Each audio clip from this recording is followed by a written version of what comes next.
Hi guys, for today's teardown we have the windshear computer from Honeywell for Northwest Airline DC-9 or DC-10 aircraft. So it is a piece of avionics that will detect wind shear condition when landing and inform the pilot and maybe even take countermeasures to avoid any accident, because in fact wind shear did already cause crashes, and now they are installed in every airliner to detect when the condition happens. So it is a pretty long black box. On the front we have pitot and static air inputs. Very nice aluminium inputs, as you can see. We have some kind of a test connector. We have a manufacturer label here from Honeywell. Weight 2.2 libs, which is not light. We have some kind of an handle. And we have here the part number and serial number from Northwest Airline. I got this from a British eBay for 20 British pounds. It is not bad. On the back, big connectors. The certification from Honeywell for DC-9 and DC-10 series, and the hardware assembly tag with modifications. Actually it had quite a lot of modifications. On the front, on the side, just a blank panel with a few screws, and we have access panels on the top and on the bottom, and maybe also here on the front. So now I will install the camera overhead. So if it is really a computer thing, we can expect quite a lot of electronics in it, but first a look at the stickers on the top. We have caution electrostatic sensitive device sticker. We have a broken safety seal by Honeywell manufacturing inspection. I did already, in fact, break the seal myself because I wanted really to see inside. We have a nice information here. Fasteners are quick operating and you need only to turn then a quarter of a turn. So this is nice, it will save some time if they are not stuck. And here we have something saying to remove 2 screws on the side before removing the power supply. On the bottom, nothing except the inspection seals from Honeywell. So I will first undo this handle on the front because I really have a feeling it will be in the way sooner or later, and it will be annoying. So apparently it is just 4 screws.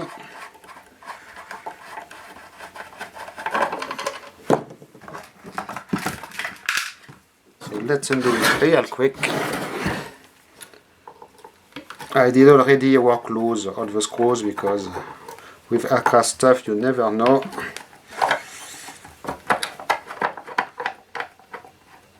Okay, so it will be easier. And now we can open the top and bottom panels. I know it is what you are waiting for. And it will immediately reveal most of the contents. So 1/4 of a turn, they said. Seems to work. And actually, yes, look here. You can see there is a little slot and there is a little piece which is engaging in here. In fact, they are just like little nuts with wings. So if you continue to turn, they will come apart completely. But here is the first view inside, and here is how look the things. Like such, so they will turn 1/4 of a turn and lock, and they are thread lock nuts, nail stop locks, nuts more exactly. And you can see the mill tracks on this part. Looks like it was milled from a solid piece of aluminium, and you can see the marks of the tool. It was not made in a mold. Really interesting. Same thing here. And so first look inside. Apparently a whole bunch of very loaded circuit boards. And here some sensor kind of stuff with very tiny wrapping wires actually. You can see we have these connectors are actually wrapped. Interesting. Some pipes probably coming from the front panel. Yes, so the one from the left is going at the top. It is good to remember. Seems they are quite well glued in place. Not sure how I will do. But first I undo the bottom panel. So for some reason the bottom panel, the screws are smaller size, but they are also quarter turn, except for this last one which is completely stuck. But it is not a big deal because you can slide the thing out of the way. This one is stuck completely, as you can see, and it is written rear here, manufactured by Gamco, and this is just an aluminum plate which was bent aluminum, not expensive. The top one is expensive milled aluminum, and the bottom one that nobody sees is just plain aluminum. And look at this, we have more of the same sensor kind of device, and we have the motherboard with wire wrapping. This is quite insane. Here the main connectors on the back, also wire wrapping. Some auxiliary power filtering stuff here it seems. And you can see a whole deal of wire wrapping. Insane wire harness here. And actually it is interesting because it looks like you have pads. Yes, look around the pins here for the board-to-board connectors. We actually have pads as if it was possible to solder them. But I do not see any solder on them, and everything was just wrapped. So maybe they are press fit or something like this also. But you can see the pretty amazing work here on the wires.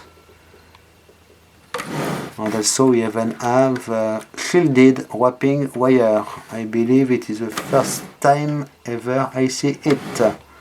And they seem to be Kapton insulated, these ones. Just look like wires you may find in a space probe or something like this. So really it looks like I will need to undo this front part also. So for this purpose I will see if there is any luck at undoing the air inputs here. Must be careful with the screws because they are imperial screws and always difficult to find a replacement. In fact I did already work them loose also, and I know I am going somewhere here. So in fact I can pull on this thing, and as you can see when I pull on it there is a little piece of pipe which is attached to this, and which will allow me to see here some piece of where is it? The other side of a pipe. So maybe I will be able to pull on it more easily. And there is some kind of sealant, but I will break the seal at this level. It is not a big deal. If needed, of course.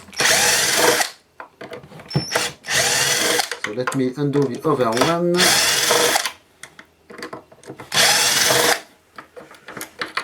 Okay, it is exactly the same thing, so it is good. So the left one was the red one, okay? And now I can undo this front panel. It looks like we have two screws here. Yes, it is coming.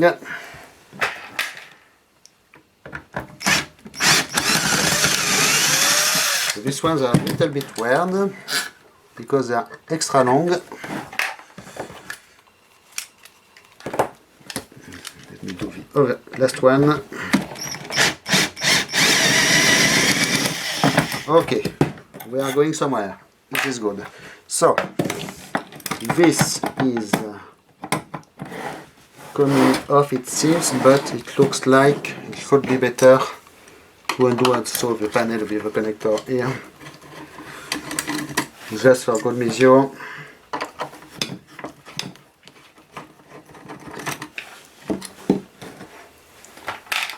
And now, yes, this is free and I have more room. And actually, it was a good idea because it is at this level, excuse me, it is totally out of the frame, that I need to undo the connector for this module. So I am trying to pry out the, oops, okay, the tube here. So it did come off quite easily. I need to undo the other side, but first, I guess, it is a good idea to remove this delicate connector at this level. So it is a kind of connector you have to unscrew evenly each side, because if you do not unscrew evenly you can just break it, and breaking a several $100 connector is never a good idea. It did already happen to me, so I know you have really to be careful with this kind of dual screw connector. In fact, it is quite nice because it will unmate at the same time you unscrew it, but also very delicate. And of course, the aircraft grade connectors are made by the airborne company. So we will have a look at this piece later because it looks like it is interesting, but first I need to undo the second pipe here very gently, like so. Okay, good enough. And we are now in a better situation because we can have a look at this, and I should be able to undo here the whole assembly of this thing did just fall out of the way. I will reinstall this later. It is a little metal clip, in fact, that goes here for the screw. Well, it is a little bit it seems that they use the same thing in the cars, and really I do not like this design. It is not a good idea, this thing. So now we are left with circuit boards to remove, and with something modules here. So they say to remove two screws for the power supply board, so I guess it is the two screws at this level.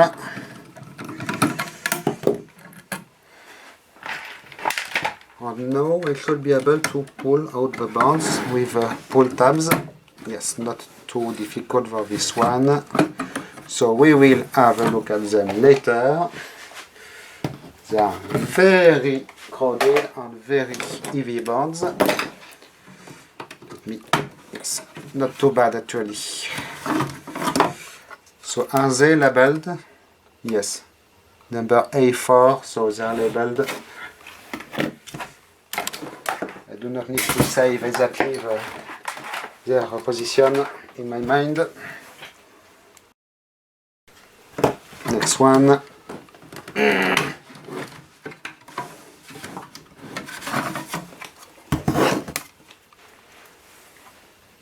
They are all the same shape, with a cutout for the connectors here and bolt wires, by the way. Everybody loves both wires. Last one. Okay. So this is good. Here is what it looks like without the PCBs. Just the connectors at the bottom. Very strong metal rails on the side for the cards to slot in. And here we have just some kind of shielding for the main input connector with these black filterish boxes, but I will not take this apart further because anyways it looks like it is riveted more or less. So one more look at this thing before I attack these tiny connectors here. So there will be 4 of them, and it is a necessary step to be able to have a look at the air sensor stuff here. Actually, it looks like the device is getting air pressure information and computing it, excuse me, in one way or another to detect if it is a characteristic of a wind shear condition. For your information, wind shear is a short distance change of wind direction, most of the time 90 degrees change, and it can be very bad for aircraft, in particular when landing. So very painful little connectors to undo. And I have 2 more of them at the top.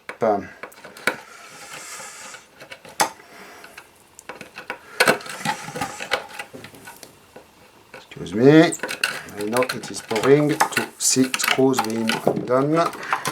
Well, maybe it is a fetish for somebody, but not for too long for me, if possible. Yes. Same kind of connector everywhere. It will be fun to install.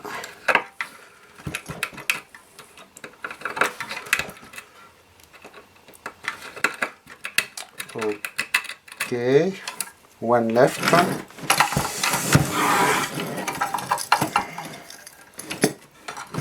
And I think I have 3 screws to undo each side to undo the wall sensor pack.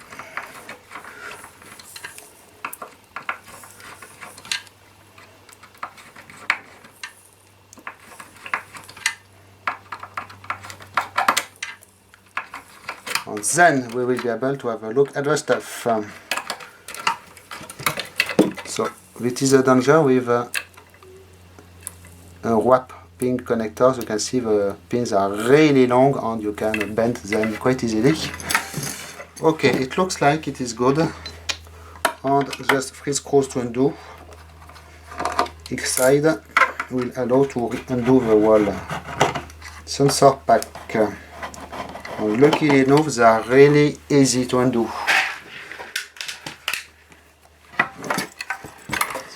The panel here with the plug will remain attached. I am not going to deal with it.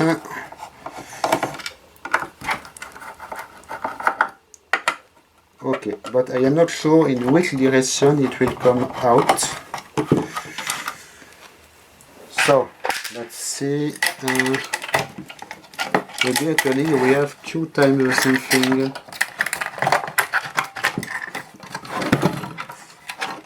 Yes.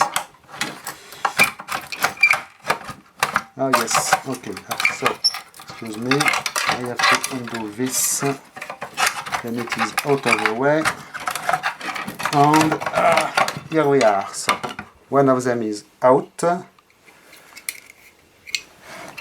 is the other one is the same? Yes, you know what, it looks very similar. Same model number on everything, so I will only take one apart. Okay, so we will start with the circuit boards, I guess. First one here is the power supply board, very heavy and obviously very high grade components. Look at that. This might be a date code 1994. On the rear, big ground plane and some bulge wires. So I believe it deserves a serious level of zoom and a slow browsing of all the board.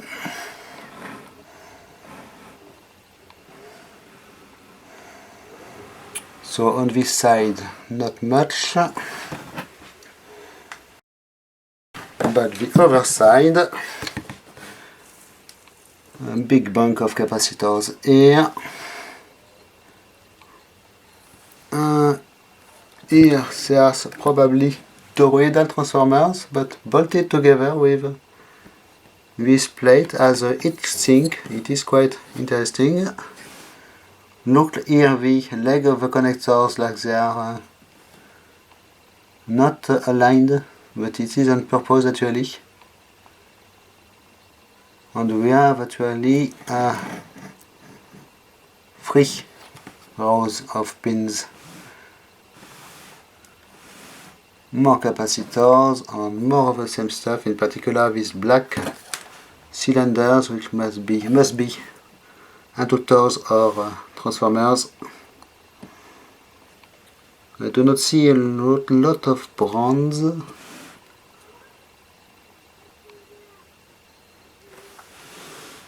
National semiconductors on this thing, which is 8 contacts. Power integrated circuit in a TO3 case, if I am not wrong.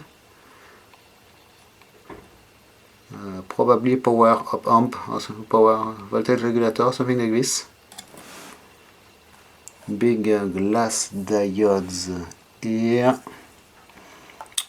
And a little bit of dust actually on this PCB. Very, very impressive quality. So we go to the next one, which will be a random one. Card number A1, probably the main computer side of the thing, with what seems to be everything in duplicate. Or maybe it is an analog to digital conversion. Now the other PCBs do not have so many big ICs, so it must be a computer, but you can see all these are duplicate. So is it one computer for each channel, or do they work in a redundancy? Other side is very clean with no bulge at all. And we have handwritten serial number. So let me zoom on this one for those playing at home. EEPROM here, obviously. AMD chips, Zilog, probably Z80 series processors. This I have no idea, but they are branded Honeywell. This, if it is, no, it is not a co-associator because of the number of pins, so it must be an hybrid. This is a 8 MHz quartz oscillator. And you can see the same kind of connector at the bottom with this interesting information on it. Some analog front end here it seems. So you can see the components used in this are really not your usual stuff. Look at, if these are resistors, they are really not your regular resistors. Harris golden top clip here. LM111 op amp, I guess, and more, yes, all these are round ICs. Really amazing. Leave it like this for you to make a computer background, or like so maybe. This is not bad. Really nice. Next PCB. First overview for you.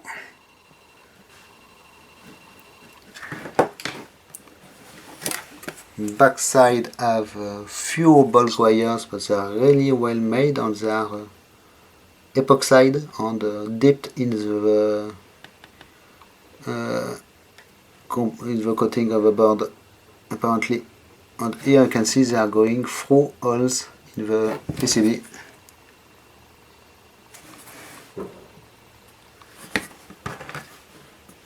And here is what we have on this one, the same blue resistors, some very expensive AD chip, hybrid module, probably analog to digital converter, something like this.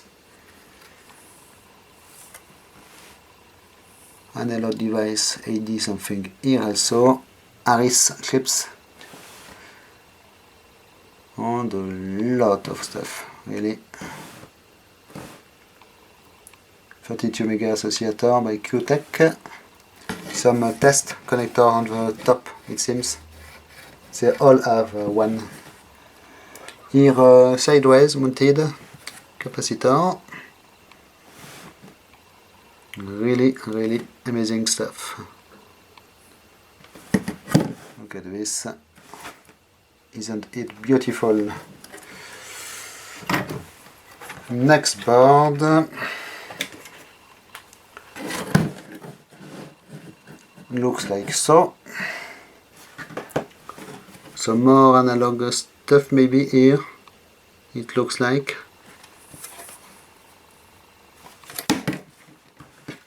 Really, the quality of the construction on this thing is quality of the parts. More of these coils in with a nice logo on the side here. Not sure it will show on camera. No big golden IC on this one, by the way.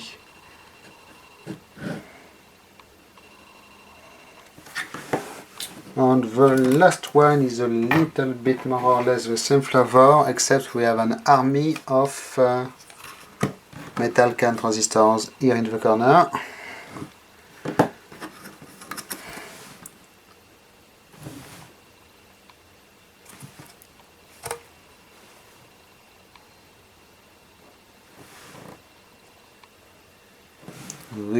Really nice. And no bulge wires. Okay, so I believe I will now reinstall these PCBs in the box, and we will have a look at the other parts. So next part will be this front module, which is a little bit dirty still, and which has what seems to be an accelerometer on the vertical axis, because in a windshear computer probably you want to know when your aircraft is falling, because you have no thrust enough or no wind enough under the wings to lift the aircraft. So we have a vertical axis accelerometer installed, made by so it is all sealed module, it looks like.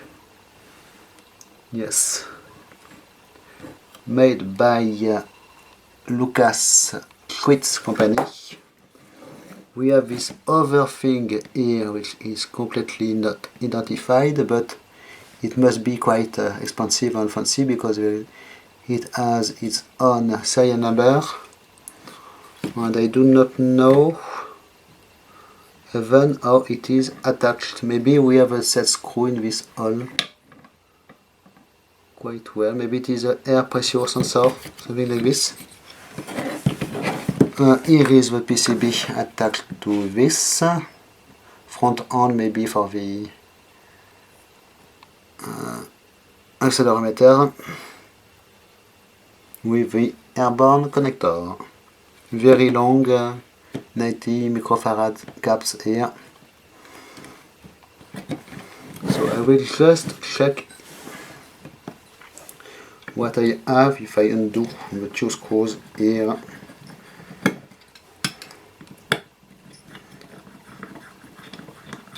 So this is an expensive part. Yes, it is completely sealed as expected, so nothing else to see here sadly.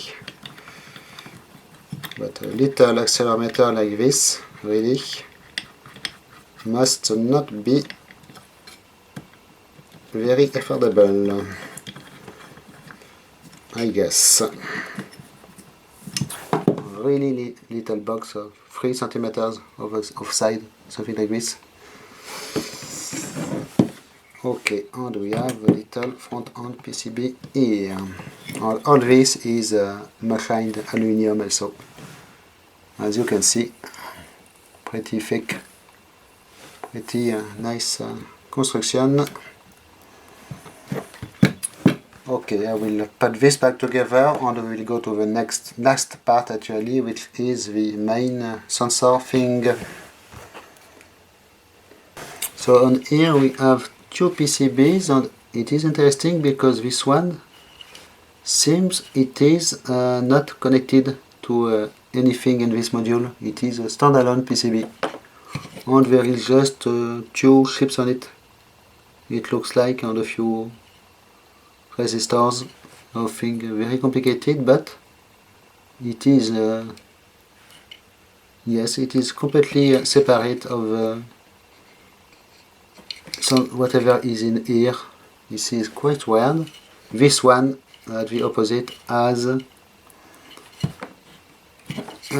wires going to the inside of the box. So I will undo this one if I can, because the screw here was very tight.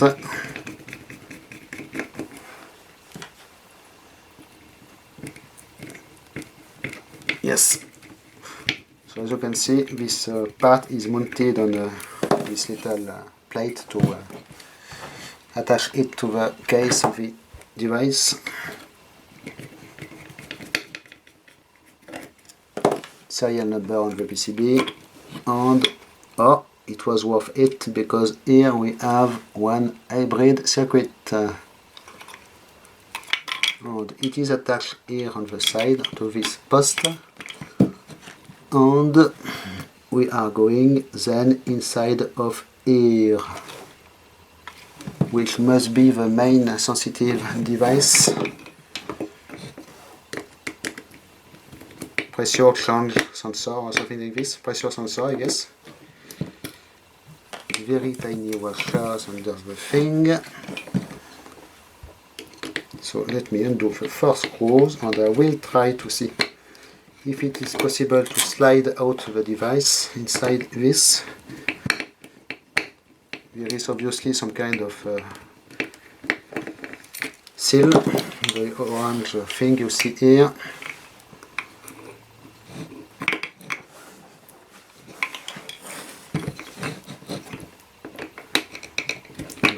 Really delicate piece, which I am completely ruining by the way, but it is not going to fly anytime soon. So what do we have? Yes, it is coming off like this. Then you know what, I will cut this piece of cord here. I will replace it with a zip tie, but it is completely the way, so okay, better like such. So can I pull on the thing? Yes, I can pull on the thing. Oh, it will be fun to reinstall, but here is what we have, guys. Well, interesting. The case is just the case, but in here we have a stack of foam like such. So this will come off, and it looks like we have some information here. So I will try to remove the whole thing without making too many damage.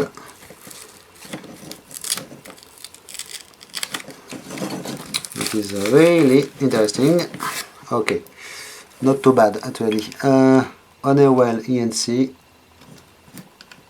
Here are the numbers, and we are left with, guess what?